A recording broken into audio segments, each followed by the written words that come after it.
Allez. -4. C'est la Sibérie ici. Ouh. Allez, on se l'essaye cette nouvelle Civic. C'est parti.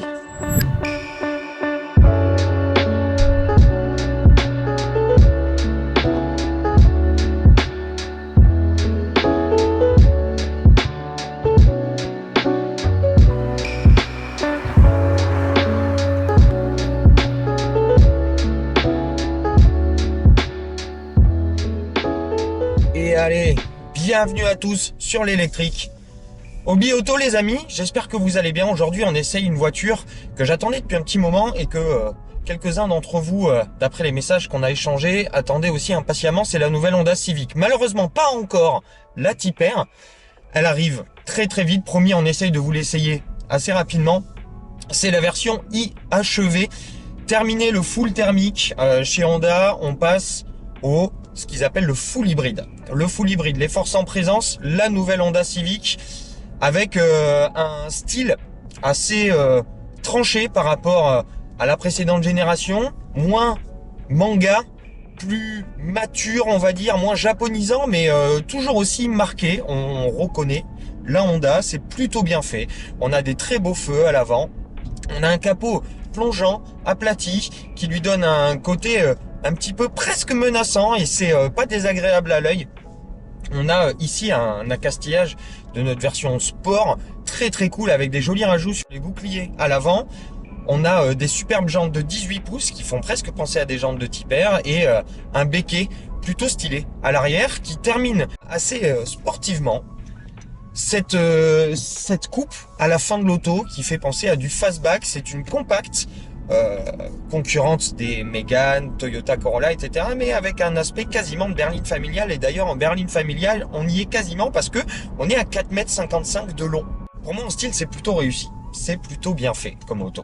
À l'intérieur le constat continue.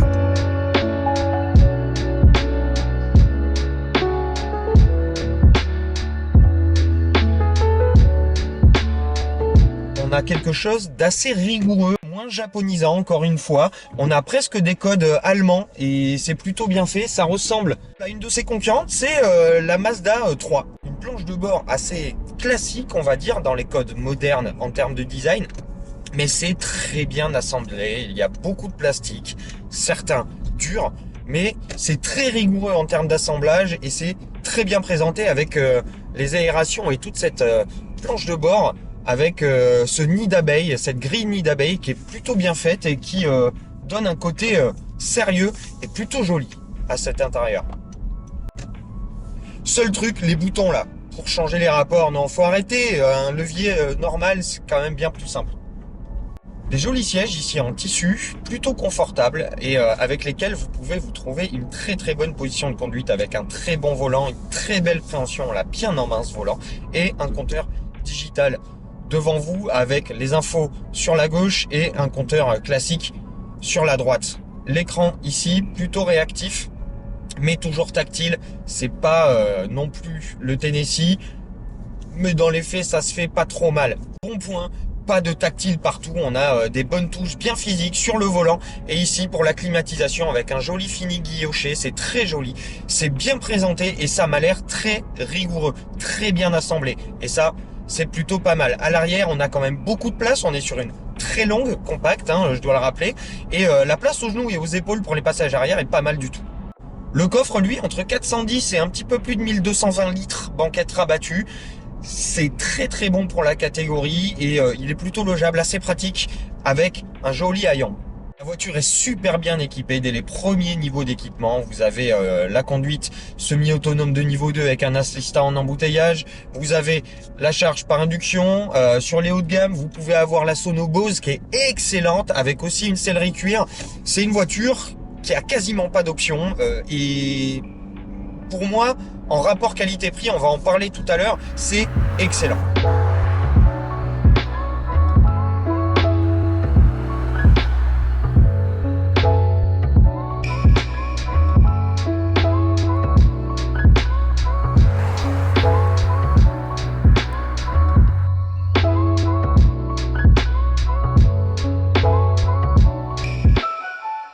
Maintenant sur la route, les forces en présence, c'est un 4 cylindres essence 2 litres, cycle Atkinson. Alors le cycle Atkinson, c'est au contraire du cycle Baudrechas qu'on retrouve sur la plupart des moteurs thermiques.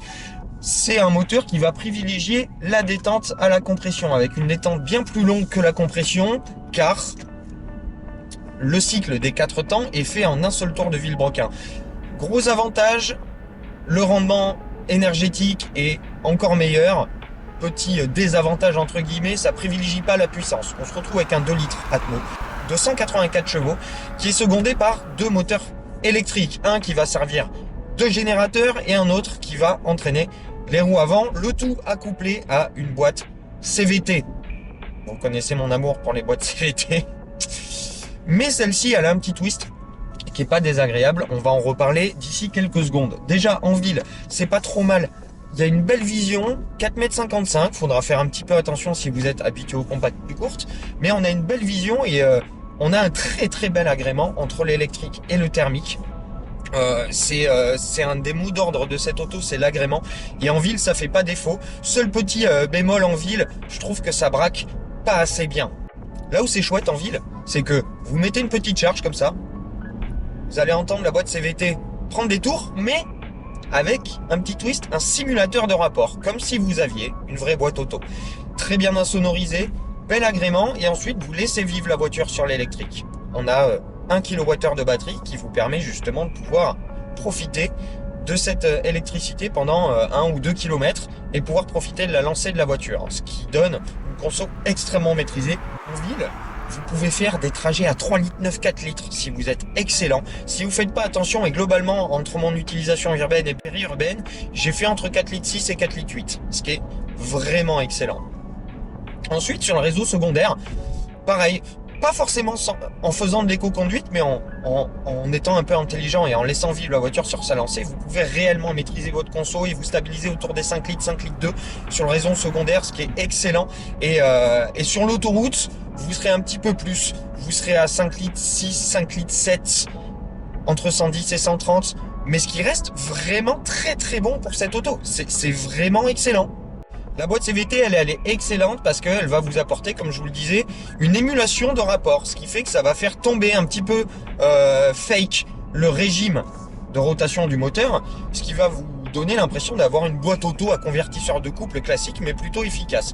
C'est très très bon pour l'agrément. C'est très très bon pour l'insonorisation. Parce qu'on n'entend pas, comme sur une Toyota Corolla par exemple, qui est excellente, mais une boîte CVT qui mouline tout le temps, ouais, c'est pas du tout agréable. Ici, c'est extrêmement bien fait et ça grève pas du tout. On a un agrément qui est vraiment excellent entre l'apport de l'électrique et la souplesse et l'onctuosité de ce 4 cylindres de 2 litres.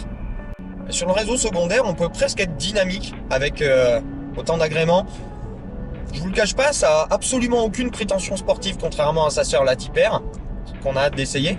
Mais un excellent train avant avec une très très bonne direction qui vous transmet des infos, qui est ultra précise, qui est très agréable à mener et un châssis ultra rigoureux qui a l'air d'être réglé aux petits oignons, notamment en termes de suspension, qui est peut-être un petit peu ferme sur certains raccords en ville, mais qui une fois sur le réseau secondaire est parfaite. Ça laisse présager de très très belles choses pour la Tipper.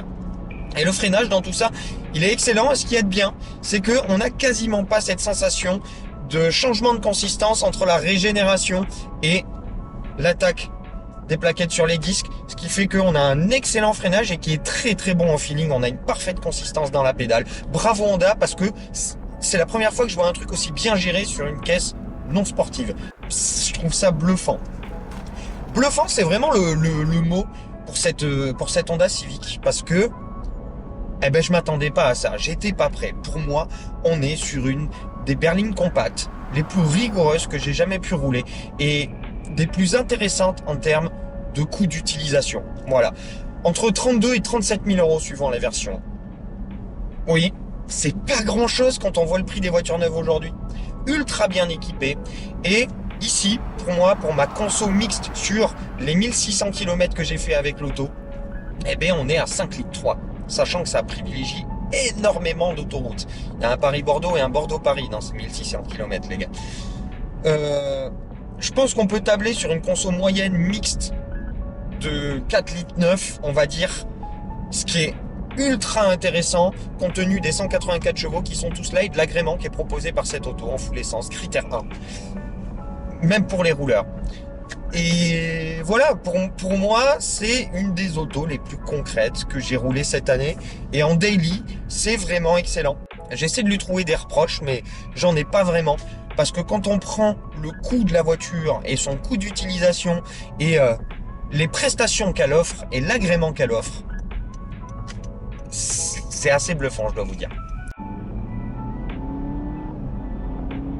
On a l'impression quasiment d'avoir une boîte double embrayage. Voilà, je vous laisse là, les amis. J'espère que vous avez aimé ce petit essai de la Honda Civic. Si c'est le cas, n'hésitez pas à mettre le petit pouce, à vous abonner. Si c'est pas déjà fait, de me mettre votre ressenti en commentaire.